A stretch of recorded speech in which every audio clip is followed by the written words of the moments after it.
Hello student, I am Manoj Rajput. आगे continue करते हैं रिकन्सिलेशन स्टेटमेंट को के क्वेश्चंस की। लिखा है from the following figures prepare a reconciliation statement. आपको सीधा रिकन्सिलेशन स्टेटमेंट बनानी है, कोई कोशीट नहीं बनानी, कोई फाइनेंशियल अकाउंट नहीं बनाने। आपको यहाँ पे आपको सीधा रिकन्साइल करना है, राइट। आपको प्रॉफिट गिवन है कॉस्टिंग रिकॉर्ड्स का, तो सबसे पहले हम जो प्रॉफिट लिखते भी हैं वो किसका लिखते हैं, profit as per costing records या कॉस्टिंग अकाउंट्स। तो ये आपको गिवन है 5000, राइट। तो इसके बाद बात करते हैं factory overhead under observed in costing. तो मैंने आपको बताया था कोई भी अगर ओवरहेड या कोई भी खर्चा अंडर ऑब्जर्व्ड है तो आप माइनस करेंगे, ओवर ऑब्जर्व्ड है तो प्लस करेंगे। इस चीज़ के बारे में मैं पिछली वीडियो में बता चुका हूँ। तो अंडर रिकवर्ड इन कॉस्टिंग यानी कि कोई फैक्ट्री ओवरहेड है वो अंडर रिकॉर्ड मतलब कम दिखाए गए थे कॉस्टिंग में, तो उनको और माइनस कर देते हैं। तो माइनस किया जाएगा आपका फैक्ट्री ओवरहेड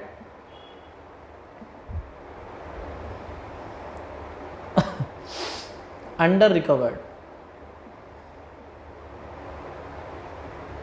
3000 आप माइनस करेंगे। इसके बाद selling and administration overhead over observed, यहाँ पे वर्ड लिखा गया है ओवर ऑब्जर्व्ड किया गया है कॉस्टिंग के अंदर। तो मैंने बताया था अगर ओवर ऑब्जर्व्ड हो जाते हैं कोई क्वेश्चन, कोई एक्सपेंसेस, ओवर का मतलब होता है आपने खर्चों को ज़्यादा दिखा दिया तो वापस उसको क्या कीजिए, प्लस कर दीजिए। यानी आपने ज़्यादा माइनस किया होगा, उसको ठीक करने के लिए आपने प्लस कर दिया, यानी ओवर हो गए थे, आपने खर्चे ज़्यादा दिखा दिए थे। तो यहाँ पे आपके सेलिंग एक्सपेंस को उतना ऐड कर देते हैं जितना एक्स्ट्रा हुआ था। Selling and administration overhead over observed या over recovered,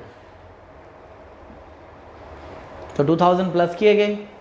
bank interest credit in the financial book, final account में यानी ट्रेडिंग पेंडल अकाउंट में बैंक इंटरेस्ट मिला था और ये बताया गया है कि कौन सा बैंक इंटरेस्ट है, क्रेडिट साइड वाला।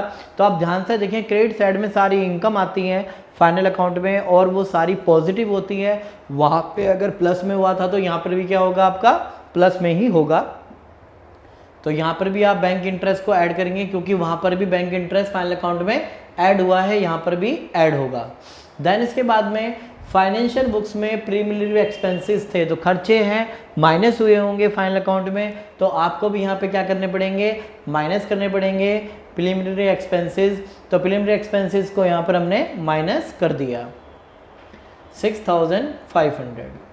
देन इसके बाद में जब दो अमाउंट आपको दिए जाते हैं तो वहाँ पे हम कंपैरिजन करते हैं, जिस तरह से मैंने आपको सिखाया था पिछली वीडियो में। ओपनिंग स्टॉक वैल्यू, तो ओपनिंग स्टॉक फाइनल अकाउंट में माइनस होता है, तो आप इस तरह से लिखेंगे कॉस्टिंग एंड फाइनल अकाउंट। तो कॉस्टिंग में कितना ओपनिंग स्टॉक दिखाया गया था, 5000 दिखाया गया था कॉस्टिंग में, और फाइनेंशियल बुक में 4000 दिखाया गया था। मैंने आपको पहले ही बताया था साइन जो है हम फाइनल अकाउंट के अकॉर्डिंग देखते हैं। तो ओपनिंग स्टॉक अगर आप फाइनल अकाउंट बनाते हैं तो फाइनल अकाउंट में डेबिट साइड में आप यहाँ पे शो करते हैं ओपनिंग स्टॉक, और ओपनिंग स्टॉक का जो आइटम होता है डेबिट साइड जो होती है वो माइनस साइड होती है, इसलिए हमने यहाँ पे माइनस साइन लगाया दोनों तरफ। और मैंने आपको बताया था कि हमें देखकर चलना होता है फाइनल अकाउंट को, क्योंकि हमें जो प्रॉफिट निकालना है वो फाइनल अकाउंट का निकालना है। कॉस्ट अकाउंटिंग का हमें गिवन है प्रॉफिट, तो फाइनल अकाउंट के अकॉर्डिंग हमें एडजस्ट करना होता है। ऐड या माइनस जो भी आप करेंगे वो आप कॉस्टिंग वाले केस में करेंगे। तो -5000 में कितना ऐड करें कि -4000 आ जाए, प्लस अगर इसमें मैं 1000 ऐड करता हूं तो आपके पास माइनस के 4000 अमाउंट आ जाता है। यानी कि मुझे 1000 रुपीज़ यहाँ पे प्लस करने होंगे ओपनिंग स्टॉक के, जिससे आपका माइनस के 4000 आ जाए। फिर दोबारा देखिए, कॉस्ट बुक में 5000 दिखाया गया ओपनिंग स्टॉक को, फाइनेंशियल बुक में 4000 दिखाया गया। दोनों को कंपेयर करने के लिए हम इसमें 1000 रुपीज़ को क्या करेंगे, प्लस करेंगे कॉस्टिंग में, तो -4 के इक्वलेंट आ जाएगा। दैन इसके बाद क्लोजिंग स्टॉक की बात करते हैं। तो क्लोजिंग स्टॉक की मैं आपको बता दूं बात, क्लोजिंग स्टॉक फाइनल अकाउंट में क्रेडिट साइड आता है और क्रेडिट साइड आपकी पॉजिटिव होती है। और पॉजिटिव साइड को किस तरह से ट्रीट करते हैं, तो कॉस्ट अकाउंटिंग में +12,000 लिखेंगे और फाइनल अकाउंट में हम इसको प्लस के 10,000 लिखेंगे। दोनों को इक्वेट करना है, तो यहाँ पे हम 2000 माइनस करेंगे जिससे कि प्लस का 10,000 आ सके, राइट। तो प्लस के 10,000 यहाँ पे शो कर देते हैं। तो प्लस के यहाँ पे क्लोजिंग स्टॉक हम शो कर रहे हैं, प्लस के 2000, और यहाँ पे हम एडलेस करते हैं तो एडलेस करने पे कितना आएगा वो आपका प्रॉफिट या लॉस होगा एज पर आपका फाइनल अकाउंट। तो एडलेस करना चालू करते हैं। देखिए 5000 के अंदर आप सबसे पहले पॉजिटिव आइटम ऐड कर लेते हैं हम।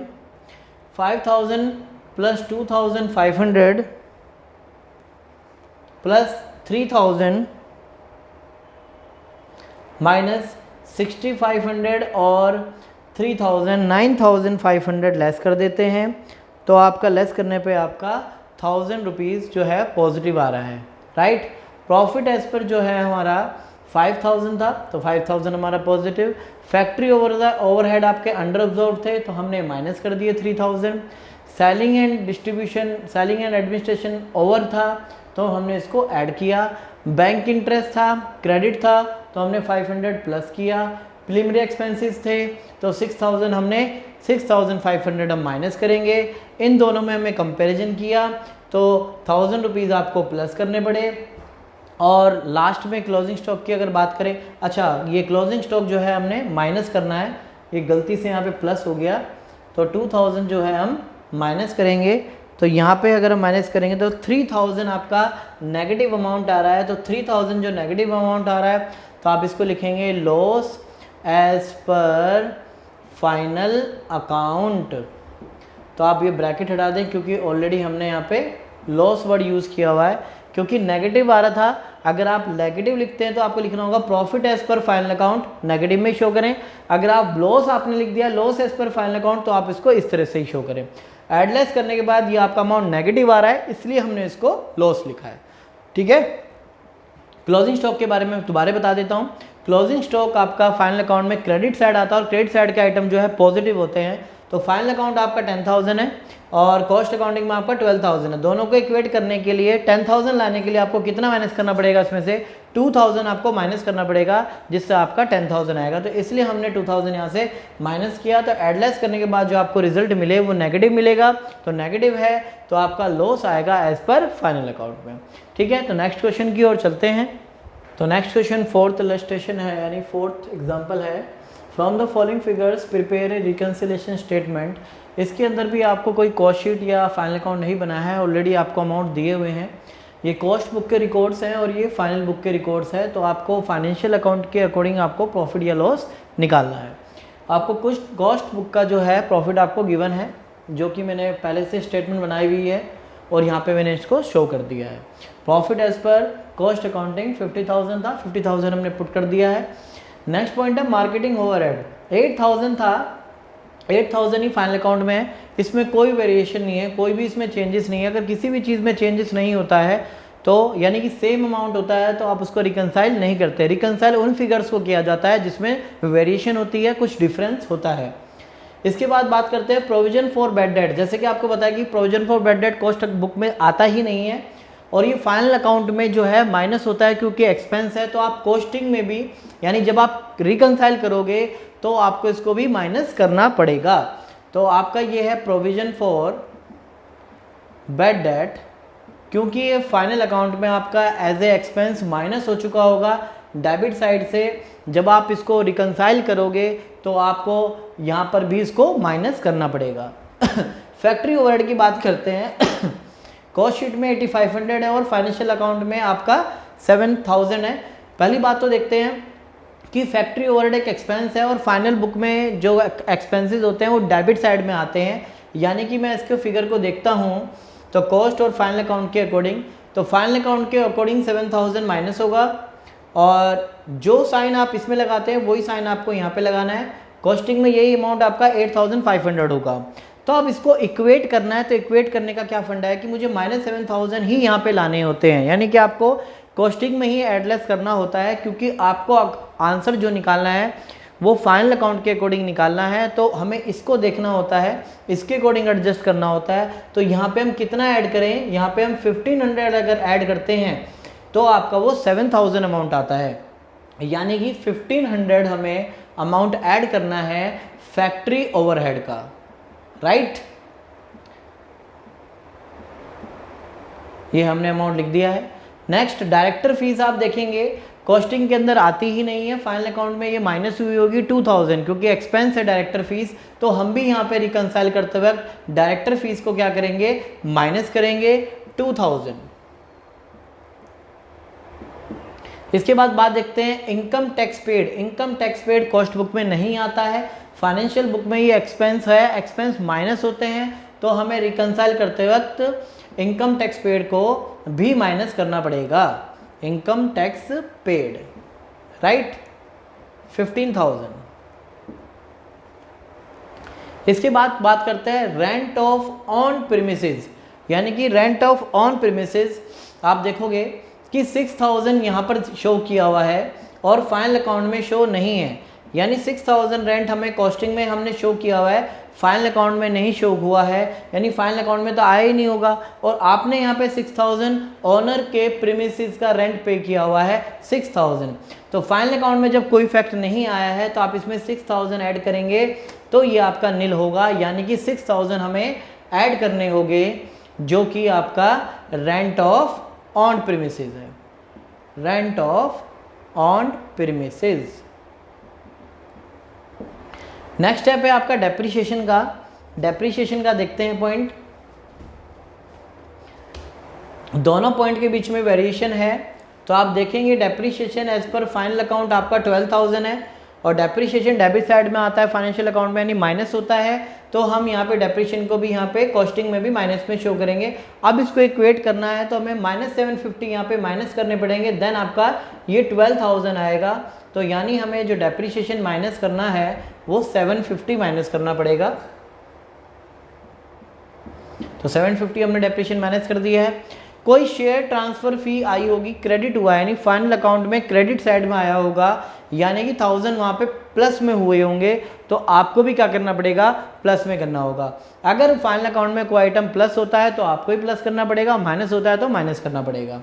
तो यहाँ पे हम ये मुझे कैसे पता लगा कि ये आपका पॉजिटिव होगा, क्योंकि क्रेडिट साइड लिखा है, क्रेडिट साइड में जो आइटम होते हैं वो पॉजिटिव होते हैं फाइनल अकाउंट में, और ये आइटम कॉस्टिंग में नहीं आया है, तो इसलिए रिकंसाइल करते वक्त फाइनल अकाउंट में जो भी आइटम हुआ होगा वही आपको करना पड़ेगा। आप ऐसे भी इसको सीख सकते हैं, फाइनल अकाउंट में 1000 प्लस हुआ है, आपने नहीं किया, तो आपको प्लस करने के लिए, नहीं 1000 बनाने के लिए आपको कितना ऐड करना पड़ेगा, 1000 ऐड करना पड़ेगा।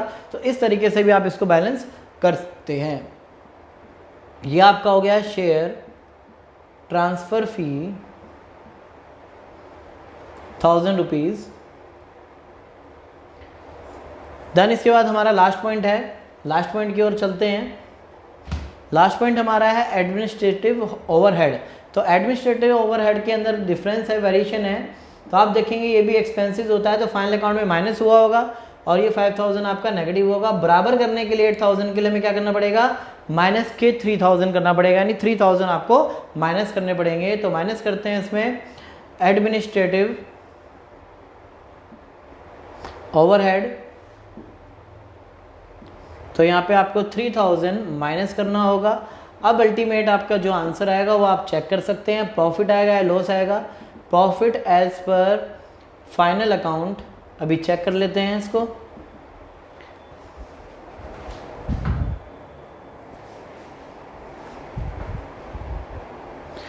आपका अमाउंट है 50,000। 50,000 में 1500 आप प्लस करेंगे, देन आप 15,000 आपको इनकम टैक्स पेड है, इनकम टैक्स पेड आपको माइनस करना है। 6,000 आप ये प्लस करेंगे, 1000 आप प्लस करेंगे,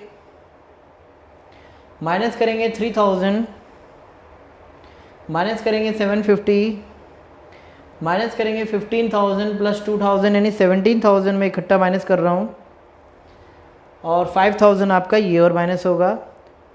तो यहाँ पर शो कर रहा है 32,750, राइट। एक बार आंसर चेक कर लेते हैं।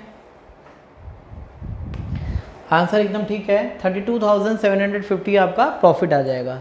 फिर दोबारा देखते हैं क्वेश्चन में। सबसे पहले आपको कॉस्ट का प्रॉफिट गिवन था, वो आपने यहाँ पे दिखा दिया है। मार्केटिंग ओवरहेड में किसी भी तरह का डिफरेंस नहीं है, तो इसको आप रिकंसाइल नहीं करेंगे। 5,000 फाइनल अकाउंट में बैड डेट माइनस हुए होंगे, तो आप भी क्या करेंगे, इसको माइनस करेंगे। फैक्ट्री ओवरहेड को कंपेयर करना है आपको, देन जो भी आंसर आएगा वो आपको प्लस माइनस करना है। डायरेक्टर फीस फाइनल अकाउंट में माइनस हुई होगी, हमने भी माइनस किया है। इनकम टैक्स माइनस हुआ होगा, इनकम टैक्स भी हमने माइनस किया। फैक्ट्री रेंट ऑफ प्रीमिसेस हम कर चुके हैं इसके बारे में। डेप्रिसिएशन का डिफरेंस 750 आया था, ये हमने माइनस कर दिया। ट्रांसफ़र फीस क्रेडिट हुई है फाइनल अकाउंट में, नहीं ऐड हुई होगी तो हम भी ऐड करेंगे। और इसका दोनों का डिफरेंस 3000 नेगेटिव था, वो 3000 भी हमने यहाँ पे नेगेटिव शो कर दिया। इस तरीके से आप बैलेंस करोगे तो कभी कोई मिस्टेक नहीं होगी इसमें, तो आपका प्रॉफिट निकल गया एज पर फाइनल अकाउंट। तो नेक्स्ट क्वेश्चन की ओर चलते हैं नेक्स्ट क्वेश्चन की ओर, जो कि एग्जाम्पल नंबर 5 है। The following is the trading and P&L account of Deep industries limited, जिसमें material, wages, work overhead, administration expense और नेट प्रॉफिट गिवन है, सेल्स गिवन है, क्लोजिंग स्टॉक गिवन है, राइट। इसके बाद कंपनी के कुछ कॉस्ट के रिकॉर्ड भी आपको दिए हुए हैं। तो कॉस्ट रिकॉर्ड में क्या कहता है, work overhead has been absorbed at ₹3 per unit, यानी कि जितने यूनिट प्रोड्यूस हुए हैं उसका ₹3 पर यूनिट वर्क ओवरहेड होगा। Administration overhead has been be absorbed at 1.5 per unit produce, यानी कि एडमिनिस्ट्रेशन ओवरहेड जो है वो 1.5 पर यूनिट प्रोड्यूस होगा। assume there is nothing by way of work in progress and no opening stock। ना तो question में वर्किंग प्रोग्रेस है, ध्यान से देखिए, ना तो क्वेश्चन में वर्क इन प्रोग्रेस है, ना ही ओपनिंग फिनिश गुड्स है, राइट। हमें कॉस्ट शीट बनानी है, नेट प्रॉफिट फाइंड करना है उससे, और आपको स्टेटमेंट ऑफ रिकंसाइलिंग करनी है, यानी रिकंसिलेशन स्टेटमेंट भी बनानी है। तो आइए स्टार्ट करते हैं, हम बनाते हैं कॉस्ट शीट। तो कॉस्ट शीट का फॉर्मेट मैंने आपको करवाया है, उसको ढंग से देखिए, चीज़ें सारी समझ आएंगी। वीडियो को एंड तक देखें और इससे कनेक्टिंग जितने भी पहले पार्ट हैं उनको ज़रूर देखें, पक्का समझ आएगा आपको, ऐसा नहीं हो सकता कि ना आए। तो सबसे पहले आप यहाँ देखेंगे मटेरियल और वेजेस हम फाइनल अकाउंट से एज इट इज़ कॉपी कर लेते हैं, क्योंकि क्वेश्चन में इसके अलावा नहीं दिया है कोई भी और आइटम। तो मटेरियल आपका गिवन है 45,000, वेजिस आपको गिवन है 33,000, ये आपका टोटल मिला के बनता है 78,000 प्राइम कॉस्ट, राइट। मटेरियल 45,000 और वेजेस दोनों को ऐड करके आपका प्राइम कॉस्ट आता है, राइट। इसमें ऐड करते हैं वर्क ओवरहेड। तो यहाँ पे वर्क ओवरहेड की बात की जाए तो बताया गया है कि वर्क ओवरहेड फाइनल अकाउंट वाला आप नहीं लेंगे, क्योंकि आपको कॉस्ट रिकॉर्ड में वर्क ओवरहेड गिवन है। Work overhead has been absorbed at 3 per unit produce, जितने यूनिट्स प्रोड्यूस किए हैं। तो ध्यान से देखिए, 4800 आपने यूनिट्स बेच दिए, 1200 आपके यूनिट्स रिमेनिंग है। अगर दोनों को ऐड करता हूँ तो कितने बनते हैं, 6000 यूनिट्स प्रोड्यूस हुए होंगे, राइट। तो 6000 यूनिट्स प्रोड्यूस हुए होंगे, ₹3 के हिसाब से कितना बनता है, 18,000 आपका ये बन जाता है। और टोटल मिलाकर आपका वर्क कॉस्ट बनती है 96,000, राइट। इसके बाद हम इसमें ऐड करते हैं office and administration expense. Office and administration expense बनता है 6000 इंटू 1.5। तो ध्यान से देखिए, पॉइंट आपका यहाँ पे दिया हुआ है। Administration overhead has been be absorbed at 1.5 per unit produce, जितने यूनिट्स प्रोड्यूस हुए हैं उस पर 1.5 का खर्चा है। तो टोटल मिला के आपका ये 9000 बनता है। तो ऐड कर देते हैं इसको, तो ये आपका बन गया 1,05,000। तो 1,05,000 ऐड होने के बाद आपका बनता है cost of production. Cost of production में से आप माइनस करेंगे, ओपनिंग फिनिश गुड्स क्वेश्चन में नहीं है, साफ साफ बताया हुआ है, and no opening stock of finish goods. Finish goods का ओपनिंग नहीं है तो आप लिखिए भी मत, तो सीधा आप लिखेंगे क्लोजिंग फिनिश गुड्स। तो क्लोजिंग फिनिश गुड्स जरूर है, जिसका मैंने आपको फॉर्मूला बताया हुआ है, cost of production divided by unit produce. Unit produce कितने हैं, 6000, 4800 प्लस 1200, 6000 आपके यूनिट प्रोड्यूस हुए थे, इनटू क्लोजिंग फिनिश गुड्स की यूनिट्स कितनी है 1200। तो आप कैलकुलेट करेंगे तो आपका 21,000 अमाउंट आएगा, और 21,000 अमाउंट आप माइनस कर देंगे। तो माइनस करने पे आपका रिजल्ट बनता है 84,000 आपका cost of production for sale आ जाता है। Cost of production for sale, ध्यान से देखें, यहाँ पर आपका सेलिंग एक्सपेंस नहीं है। आप लिखना चाहते हो तो यहाँ पे फिर भी आप लिख सकते हैं। सेलिंग ओवरहेड क्वेश्चन में आपको गिवन नहीं है, ऐड करने के बाद आपका 84,000 आ गया, यही आपकी क्या है, कॉस्ट ऑफ सेल है। इसमें आप प्रॉफिट मार्जिन ऐड करते हैं तो आपकी सेल आ जाती है। तो सेल आपको गिवन है 96,000, तो वही आप लेंगे। 96,000 में से 84,000 लेस करेंगे तो 12,000 आपका बैलेंसिंग फिगर आएगा, जिसको प्रॉफिट शो करते हैं, राइट। अब इसके बाद जो हम बनाते हैं वो रिकंसिलिएशन स्टेटमेंट है।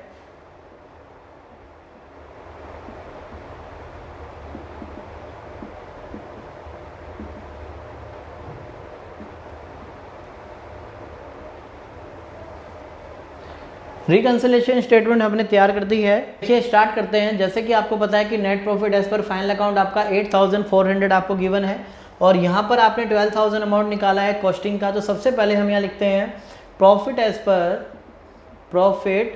पर कॉस्ट अकाउंट आपको 12,000 गिवन है, राइट। और आपको जो आंसर निकालना है वो निकालना है profit as per final account, और फाइनल अकाउंट का आपको ये भी गिवन है 8,400। अब यहाँ पे हम इसको रिकंसाइल करेंगे, यानी वो आइटम्स लेंगे जो दोनों यानी कि सेम अमाउंट दोनों में डिफरेंट है। मटेरियल की ओर देखेंगे तो सेम अमाउंट है, वेजेस देखेंगे तो आप सेम अमाउंट है। इसके बाद आप देखेंगे सबसे पहले वर्क ओवरहेड में आपका डिफरेंट है, तो ये जरा नीचे से हटा देते हैं हम और इसको प्रॉपर समझते हैं। सबसे पहला जो वेरिएशन है वो आपके वर्क ओवरहेड के अंदर है। ज़्यादातर वर्क ओवरहेड दोनों का डिफरेंट ही पाता है। Work overhead as per final account आपका 6,000 है। जैसा कि मैंने आपको बताया था, ये साइड आपकी नेगेटिव होती है और ये साइड आपकी पॉजिटिव होती है, तो इस साइड का आइटम जो भी होगा वो नेगेटिव शो करेंगे। और कॉस्ट अकाउंटिंग में वर्क ओवरहेड आपका 18,000 है, बहुत ज़्यादा वेरिएशन है इसके अंदर। तो हमें फाइनल अकाउंट के अकॉर्डिंग में अगर मैच किया जाए तो यहाँ पर हमें 12,000 ऐड करेंगे तो आपका माइनस के 6,000 अमाउंट आएगा। तो 12,000 आप पॉजिटिव के लिखेंगे प्लस वर्क ओवरहेड 12,000, राइट। इसके बाद नेक्स्ट आइटम देखते हैं। एडमिनिस्ट्रेशन ओवरहेड आपका कितना गिवन है आपको, एडमिनिस्ट्रेटिव ओवरहेड आपका 24,000 और यहाँ पर एडमिनिस्ट्रेशन एक्सपेंस आपका 9,000 है। यहाँ पर भी थोड़ा सा वेरिएशन ज़्यादा है, तो आप यहाँ पे 15,000 अगर माइनस करते हैं तो आपका माइनस के 24,000 आ जाएगा, राइट। तो माइनस के 15,000 आप यहाँ पे करेंगे, माइनस एडमिनिस्ट्रेशन ओवरहेड माइनस करेंगे 15,000। इसके बाद जो हमारा डिफरेंट अमाउंट है वो क्लोजिंग स्टॉक का है, तो closing stock as per final account आपका पॉजिटिव होता है, प्लस में 20,400 है और यहाँ पे आपका क्लोजिंग फिनिश गुड्स 21,000 है। साइन जो लगता है वो इनको देखकर ही लगता है, इसका और इसका सेम लिखते हैं। अब इसको बैलेंस करेंगे तो यहाँ से 600 माइनस करेंगे तो आपका 20,400 आपका अमाउंट आ जाएगा, यानी 600 हमको क्लोजिंग फिनिश गुड्स का माइनस करना है, क्लोजिंग फिनिश्ड गुड्स। इसके अलावा कोई भी और ऐसा आइटम नहीं है जिसको हम वेरिएशन करें, जिसमें चेंजेस करें। तो कैलकुलेटर से हम इसको एक बार देख लेते हैं कि क्या हमारा आंसर आ रहा है या नहीं आ रहा है, इस चीज़ को हम देखते हैं, ठीक है। तो सबसे पहले आपका 24,000 आपका अमाउंट प्लस इसमें से माइनस करेंगे 15,600, तो आपका कैलकुलेट होके 8,400 बिल्कुल करेक्ट आंसर आ रहा है। यानी कि हमने जो रिकंसाइल किया है वो एकदम ठीक किया है और कोई भी तरह का इसमें डाउट नहीं है।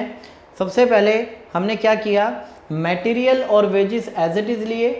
इसके बाद वर्क ओवरहेड जो है जितने यूनिट्स प्रोड्यूस हुए हैं उसका 3 पर यूनिट था। 4,800 आपके यूनिट्स हैं जो कि सेल हो चुके हैं, 1,200 यूनिट्स जो हैं बचे हैं। तो यानी इनको दोनों को ऐड कर दिया जाए तो आपके कितने यूनिट्स प्रोड्यूस हुए थे ये आपको पता लग जाएगा।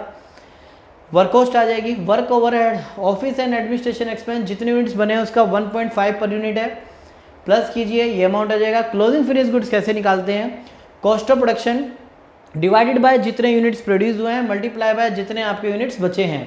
तो कैलकुलेट होकर जो भी आएगा क्लोजिंग फिनिश गुड्स माइनस कर देंगे। क्वेश्चन के अंदर साफ साफ लिखा हुआ है ओपनिंग फिनिश गुड्स नहीं था, तो इसलिए यहाँ पे ओपनिंग फिनिश गुड्स हमने नहीं शो किया। माइनस करने पे आपका cost of production for sale आ गया, सेलिंग एक्सपेंस आपके नहीं है, कॉस्ट ऑफ सेल आ गया, सेल आपको यही लेनी है 96,000, दोनों के बीच का डिफरेंस आपका आ गया प्रॉफिट 12,000। प्रॉफिट 12,000 हमने कॉस्ट अकाउंटिंग का यहाँ पे लिख दिया। फाइनल अकाउंट के अकॉर्डिंग जो प्रॉफिट है वो आपका 8400 है। फिर हमने उन आइटम्स को दिखा यानी जिसमें वेरिएशन थी, जैसे वर्क ओवरहेड आपने देखा 6000 और यहाँ पे 18,000 है, दोनों के बीच में 12,000 की वेरिएशन है। एडमिनिस्ट्रेशन ओवरहेड यहाँ पे 9,000 है, यहाँ पे 24,000 है, दोनों के बीच में 15,000 की वेरिएशन है। क्लोजिंग स्टॉक 20,400 है, यहाँ पे क्लोजिंग स्टॉक तो आपका 21,000 है। साइन ये नहीं देखते, साइन इसके अकॉर्डिंग चलता है फाइनल, यानी जिसका आंसर आप निकालने जा रहे हैं, सिंपल सा फंडा है, जिसका आप आंसर निकालने जा रहे हैं आपको उसको देखना है, ठीक है। उसको देखकर आपको दूसरे वाले में चेंजेस करने हैं, एडलेस करना है। अगर सपोज करो यहाँ पे profit as per final account लिख दूं मैं और यहाँ पर प्रॉफिट एज पर मैं कॉस्ट अकाउंट लिख दूं, तो जितने भी मैं कैलकुलेशन करता हूँ इस साइड वो आपके इस साइड आ जाएंगी। ये कैलकुलेशन एड्रेस फिर इसको देखकर की जाएगी, यानी जो भी मैंने कैलकुलेशन सी साइड की यानी कॉस्टिंग की साइड की है वो सारी कैलकुलेशन मेरी एफ की यानी फाइनल अकाउंट की तरफ में एडलेस होने लग जाएगी। बस ये पॉइंट है आपका इसके अंदर, ठीक है। तो नेक्स्ट क्वेश्चन की ओर चलते हैं।